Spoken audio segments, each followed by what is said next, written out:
रूहानी ताकतें हमारे आसपास हमेशा मंडराती रहती हैं और उनकी एक अलग दुनिया होती है जो वास्तविकता में तो दिखाई नहीं देती, लेकिन कुछ घटनाओं से महसूस जरूर होने लगती है।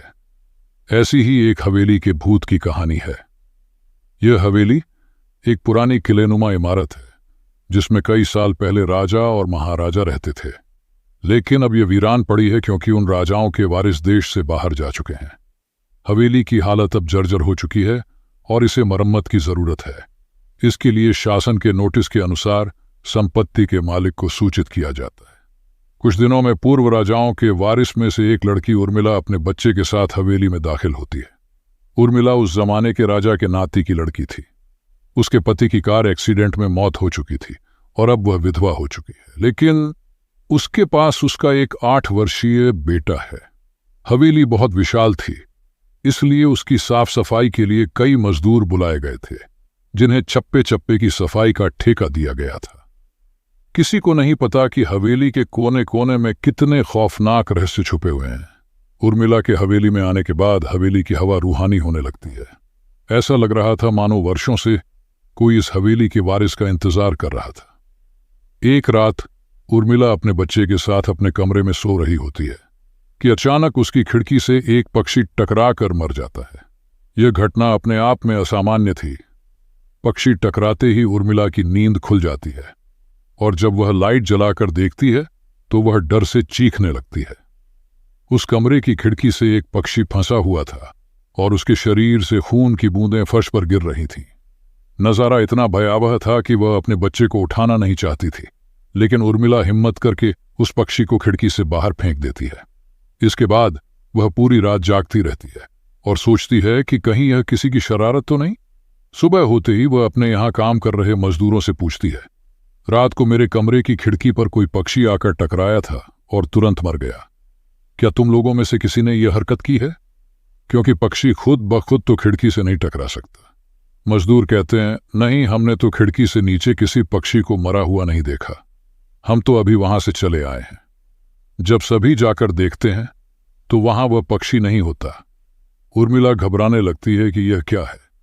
यहां तो पक्षी होना चाहिए था या कम से कम खून की कुछ बूंदें दिखनी चाहिए थीं, लेकिन यहां पर पक्षी का एक पंख तक नहीं पड़ा हुआ।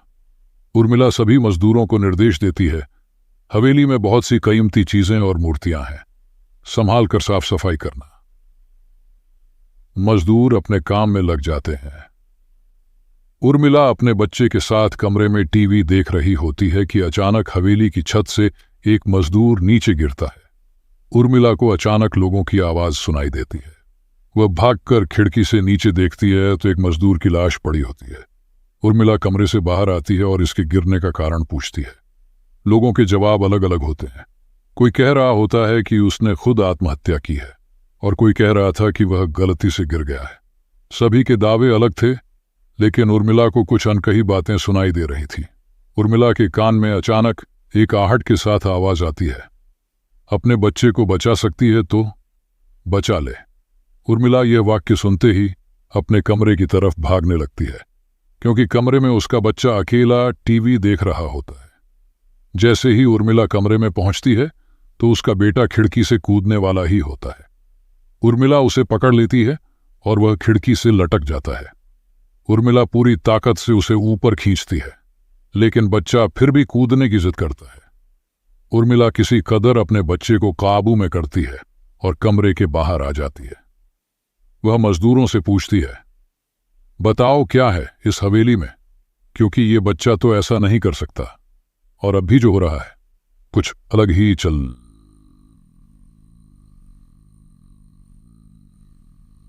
तभी एक बूढ़ा मजदूर उर्मिला से कहता है, बेटी, ज्यादा जानना हो तो अपने पूर्वजों की कहानी पढ़ो, तभी तुम्हें इस हवेली का इतिहास पता चलेगा। इस हवेली की कहानी की किताब इसी गांव के सरपंच के घर में रखी होती है।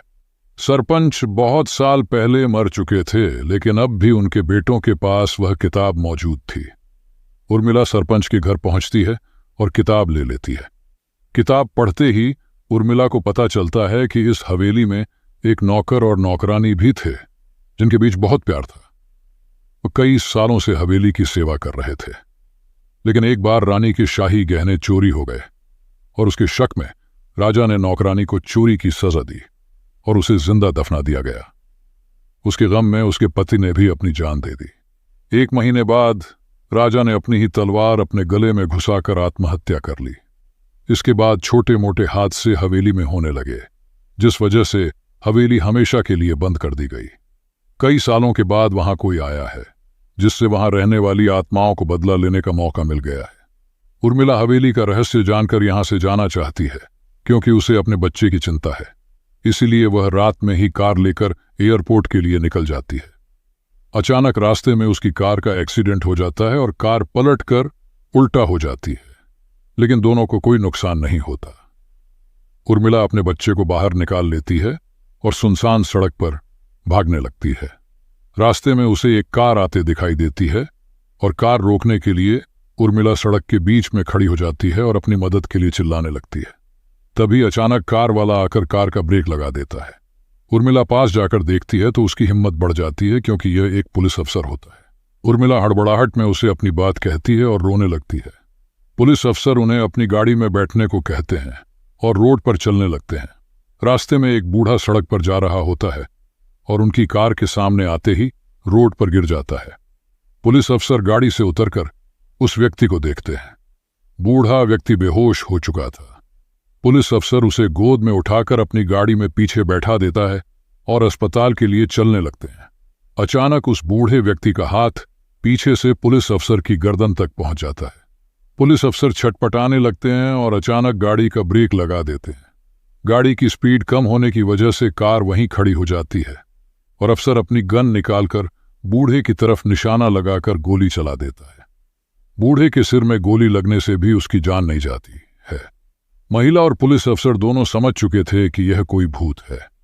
भूत को देखते ही उर्मिला अपने बच्चों को लेकर बाहर निकल जाती है और इसी बीच पुलिस अफसर भूत की पकड़ से अपने आप को छुड़ाने में कामयाब हो जाते हैं। पुलिस अफसर के बाहर निकलते ही तीनों बाहर रोड से भागने लगते हैं और कुछ देर भागते हुए उन्हें सड़क के किनारे जगमगाती लाइट्स दिखती हैं।